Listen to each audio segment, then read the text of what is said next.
Hello everyone, welcome to Amy's Bookshelf. Welcome to an April wrap-up.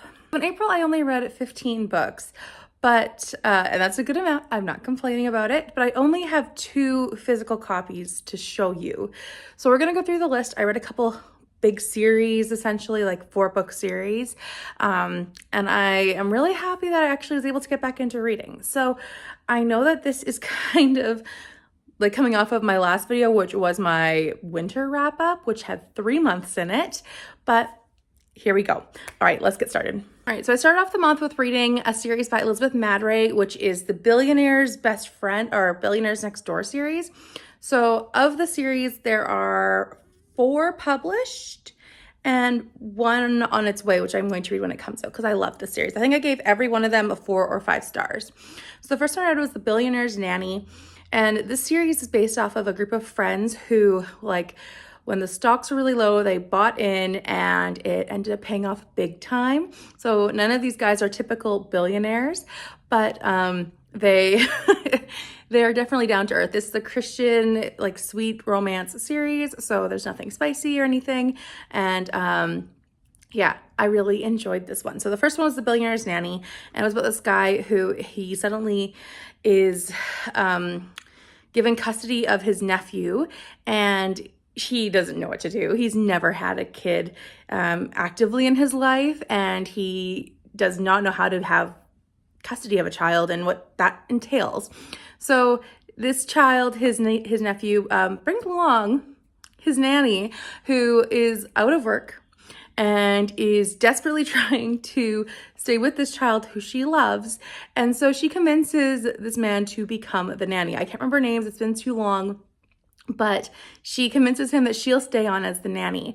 And of course, a romance blooms, and I really enjoy this one. This one got a 4-star from me. The next one was The Billionaire's Best Friend, which was about this, well, that might not be the next one in the series, but the next one I have on my list.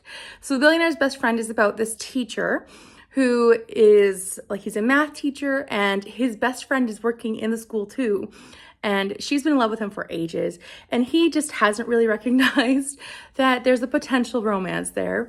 And his wealth comes to light, and certain things impact suddenly his working relationship with others, and suddenly he realizes that his best friend is a woman, and she's very much someone he could be interested in. It's very cute, sweet. It's a lot about education, but also really fun, and I really enjoyed it. I actually enjoyed how the series touched on a lot of smaller things too. Okay, the next one in the series that I read was The Billionaire's Secret Crush. So the guy from the Best Friend Next Door, or the Best Friends, Billionaire's Best Friend, his younger sister and one of his friends end up having, you know, a crush on each other. And basically it's the development from there and how you can get out of the big brother zone. So I think that was great. Then I also, so there's only 3 books published in that series so far, but book 4 is coming out this year, and I'm excited to read that. And that one is going to be about one of the guys, and so this friend group has been growing as through the pages or the books, and the next one will be about like a landscaping real estate person who she is very much interested in this old house that this guy who's in the billionaire friend group has purchased. And so they have a history, and it's going to be great. I know it already. So then I read also by Elizabeth Madray, her Billionaire Benefactor, which led me to this trail, which is a book that takes place during Easter. And it is about this woman, she works at a college, is like the college administration or in charge of donations area. And she basically is trying to secure more funds for this private college. And this guy comes along and says, hey, I want to, you know, donate a bunch of money for my grandmother's sake. And, you know, we'll leave it at that. But he ends up being roped into working or volunteering at this big play production they put on every year. It's their Easter play, which is all about Jesus and the Passover week. And it's a very big deal. So he gets roped into volunteering, and meanwhile, meeting this lovely woman, falling in love, and realizing that she has a lot of past hurdles and a lot of trust issues because of her past relationship. It is really interesting, and I really, really enjoyed it. And this actually kickstarted me into reading the rest of those other books, because the nanny from the first book is her sister in that series, or in that book. So that series actually is written by three women in total. I've read the second one, which is on this list somewhere, but the third one I still need to read. Okay, so then I read an arc, which is The 16th Century in 100 Women. This is by Amy License. Now, this one I really enjoyed. I gave it 4 stars. This one is literally 100 women from the 1500s and early 1600s. It might even be 1400s. I think it is 1400s too. But it's basically encompassing women like Elizabeth the First, or these very minor known women like Lady Jane Grey. And it was really cool because every single woman got the same amount of page time essentially. There were some where it was like a painting of a woman in Florence, like a Japanese woman, like they were all over the world. And what they did is every chapter got like their own 2-3 pages. So it wasn't overwhelming, but at the same time, it wasn't like, oh, Elizabeth I gets a ton of pages and everyone else gets like 1. It was balanced, it was equal, and it was really cool not to just learn about Elizabeth I, but it was also cool to learn about these women from all over the world who had very interesting situations, whether they be queens or consorts or just a nameless face. It was really cool and I really enjoyed it. So I actually think I'm going to give it a 5-star. I'm going to ramp up my rating as I'm talking about it because I really did love it. I couldn't find fault with it and it was really interesting to read about that time. I also read a couple short stories from a collection. So this is from the Laurie Wick collection, Beyond the Fence. I did not read Beyond the Fence, but I read An Intense Man, The Camping Trip, Christmas for Two, The Christmas Gift, and I think that was it from this collection. So yeah, I read the 4. I have read this one so many times. I really enjoy all of those short stories. Well, An Intense Man, not so much as the other ones, but I love The Camping Trip. I think it's one of my favorite stories from her collection here. Yeah, I don't know. I just felt like I was in the mood to reread some of these short stories, specifically Christmas for Two. And then what was the other one? A Christmas Gift. I think that was the name of it. So I just really was interested in rereading some of these, and I definitely enjoyed my time rereading them. Next up, I read Marry Him, which is by Lori Gottlieb. This is The Case for Settling for Mr. Goodenough. And this is basically a research project into the dating culture and why is it so hard for women over a certain age, or women in general, to settle for Mr. Goodenough. And it was kind of like, what kind of things do you have uncompromising on your list? What kind of person are you avoiding just because of maybe their height or the way that they don't have enough hair? It was really interesting, and I'm a very practical person, I feel like. So it was really cool to read this and be like, yeah, that makes a lot of sense. I've always felt like I kind of related to what she was saying, I guess. I kind of get it. Like, I'm not in a relationship, but it was really interesting to have it so laid out and so perfectly explained. And I thought it was a really interesting read. I know some people might feel like this is unromantic, but that's not the point. The point is not to be romantic. The point is to be, why should you marry someone who is good enough, but maybe not Mr. Perfect on your list? Because, you know, maybe he doesn't have the exact same interest you were looking for, or the exact, I don't know, family background you were looking for. So I thought it was an interesting look at it. It talked about a lot of different things, and I would recommend it if you are at all interested. I read a book by my friend, and I am not letting that impact my review status, by the way. So this is by my friend Randy Pullar. It's called Listening to Your Body, 10 Guiding Principles for Intuitive Movement with Chronic Pain. I have worked with Randy for so many years on health and like mobility, and honestly, with my migraines, I have fully bought into this, and I think it is a really cool way to look at your body and respect your body and not hate your body because of what it's limited by. This book is not something where it's just like a read and fix your life, but it could change your life if you actually implement its practices. Randy is quite an advocate for intuitive movement, which means basically that you move how your body can and feel, and you don't force yourself to move more than you possibly can and possibly injure yourself even more.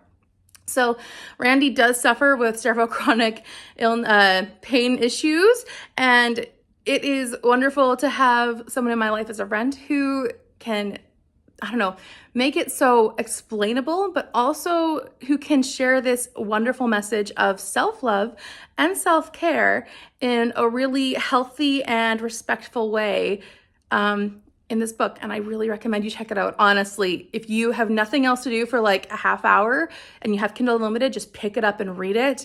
And honestly, just keep an open mind, because I know it's very much like anti-diet culture and anti-30-minute workout culture. And that is sometimes not capable for someone who has chronic pain or physical struggles. So I just recommend checking it out with a bit of an open mind, because it is very against the norm, which I think this should become the norm. I also read the book of Esther this month, or in April. I just was doing it for my daycare circle time, so I wanted to reread the whole book, so I had a very clear understanding, since it's been probably a year since I read it, and I really enjoyed reading it. It's always a 5-star. Esther's a fantastic book of the Bible. It's amazing. They're all fantastic, but this one is, it's just so good.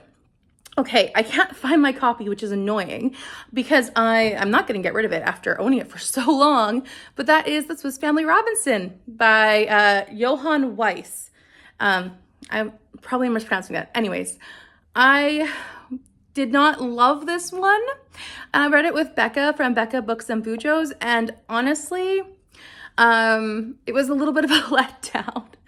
The movie was definitely better, in my opinion. I still need to rewatch it. But this one is about a family who get stranded on an island. Now, from what I looked up, it looks like this was a type of a genre, essentially. The Robinson genre, I think it was the Robinson Crusoe genre, where these books were based off of the 1700s book, Robinson Crusoe. So in the Swiss Family Robinson, they don't actually have a last name. Robinson is not their last name, but it is a part of that genre type. And they are a family of a mother, a father, and 4 boys. Now, these 4 boys are teenage years to like 7, I think was the youngest at the beginning. And they are definitely survivalists. The father seems to know everything about everything. And he just knows exactly what to do and what animals are certain things, and, you know, how we treat this food or whatever else. And this book is just really convenient in a lot of ways. So they were on a ship headed to another country for colonization. And when they sunk and the sailors disappeared by complete happenstance, the ship was there with everything they needed to set up a new home on this island. So they had all the animals, they had all the supplies, they had everything they could possibly need for setting up on a new location. So that was kind of interesting. They were able to get everything off the ship and live their life. I felt like this was definitely a classic that had not lived up to the hype in my imagination. I grew up on the movie where there are pirates very actively involved in the storyline. And I'm gonna tell you now, so you don't go in with expecting pirates, there are no pirates. So it's a very different storyline.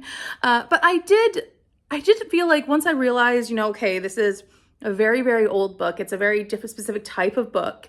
And I even realized that it was written in 1812, which is the same like years that Jane Austen was writing and publishing. So it's very old. And if you're looking for Jane Austen July contemporary book, maybe pick up Swiss Family Robinson. I felt like I kind of understood why it was just so slow paced and why it was so different once I got there. But that didn't mean I loved it more. So I'm giving it a 3-star, but I do think it was, I don't know, maybe an interesting tell on literature of the time. This was also not a British author. I think was he German or Dutch? One of the two. And so it was interesting in that regard, but it wasn't like a favorite or a book I'm going to reread with earnest. But I do think that if you're looking for something Jane Austen contemporary style, this one could be a book for you. It was not a bad book, but it just was not what I expected going in, and that's a little unfortunate. Okay, the next one that I read, I have a physical copy of, which is my Agatha Christie book. So Poirot Loses a Client. This one was about a woman who is very suspicious of her family. This one also goes under the title of Dumb Witness. So yeah, if you know that one, which is about the dog. A dog is quite a prominent character in this book. But yeah, so Poirot receives a letter from this woman who is very suspicious of her family. An event happened, and she's writing to Poirot because she is concerned about what that event was and what it means. But he receives this letter about 2 months after she has died. So he's kind of like very confused, first of all, why this letter came to him. And then he's trying to figure out, well, if she died and she had these suspicions, maybe it's not a natural death. And you can pretty much guarantee it's not a natural death when Poirot's investigating. I mean, maybe that's not 100% true, but you can assume, okay? Assume. So this one is quite an interesting one. What did I give it? I gave it 4 stars. So I did really enjoy it. This one involves like one of those returning to the crime scene. So as I've been working through Agatha Christie's canon, I have realized that there are more books that like Poirot investigating the past than I thought before. So like this one's one of them. Mrs. McGinty's Dead is one of them, which I'm currently reading. Five Little Pigs is another example. So just, it's not super common, but it is more common than I thought. Anyways, this one was interesting as it followed her family and Poirot trying to figure out exactly what could have happened. The dog's name, oh, what was the dog's name? I can't remember.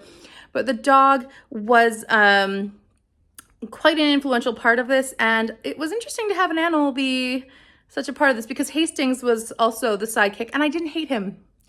That's always improvement. I don't hate him. Anyways, but yes, Poirot Loses a Client or Dumb Witness got 4 stars. So another one that I read, which was from that Easter Village series or Easter Time series, it's called Her Unlikely Hero by Valerie Comer, and I'd like to check out more work from her. This one was about a single mom and her daughter who live with her dad, so the grandpa, and they are just like, she's a single mom. She's struggling to keep everything together. She has a lot on her plate and she does a lot. And she's also involved with the Easter production every year. She's on the costumes.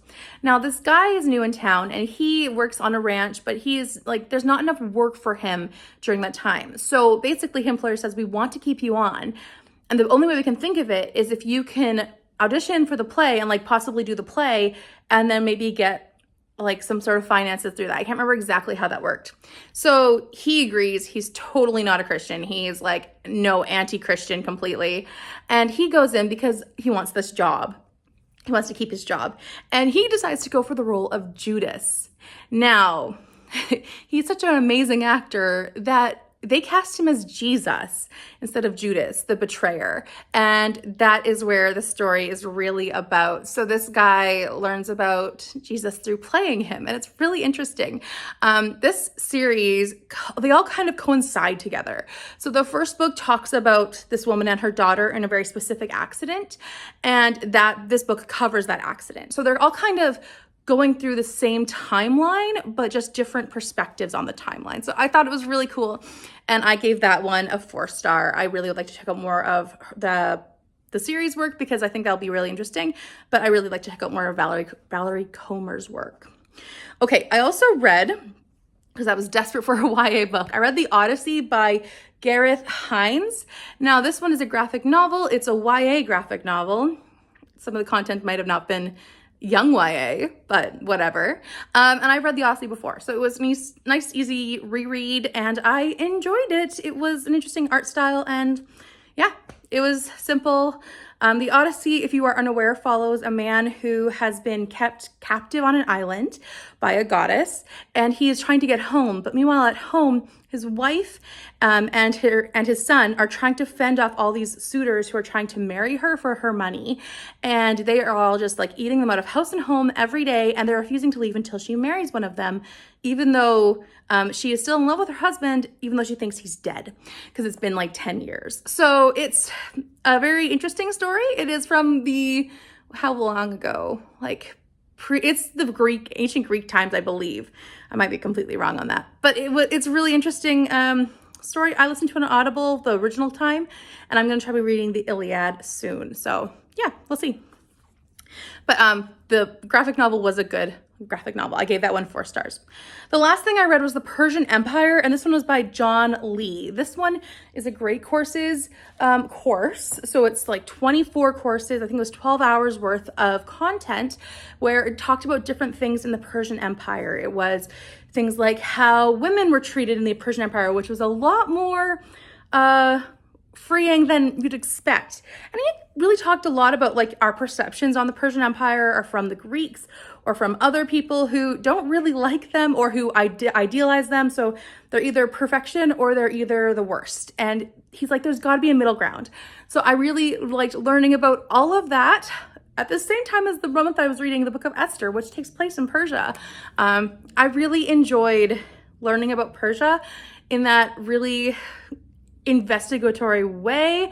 And he talked a lot about witnesses and accounts and what we can trust, what we don't trust, or what we can't trust because of their biases or whatever else. And I thought it was just really cool to look at that and learn about an ancient country that I hadn't really, or an ancient culture, I should say, that I hadn't really learned about before. So really recommend that one as well. So those are all the books I read in April. I'm going to be doing an end of May wrap up as opposed to a part way through books because honestly, I am trying to catch up. And now that I'm feeling a little bit more like filming and editing, I'm going to take it slower. So I'm expecting my end of May wrap up soonish, obviously, and after May's over, but not too soon, as I'm not going to challenge myself too much. But that is my April wrap up. So I am pretty impressed since I was not in the mood of reading for a while, but now I am. And I managed to binge through a bunch of quick romances, a bunch of interesting historical or nonfiction books, and it's been a pretty good time. So please let me know down below if you've read any of those things or if you are interested in reading them now. I would love to discuss that down below in the comments. If you'd also like to subscribe if you are new here and hit that notification bell. And now as you're on your way out, you can give this video a like if you enjoyed it, and I will see you next time. Bye for now.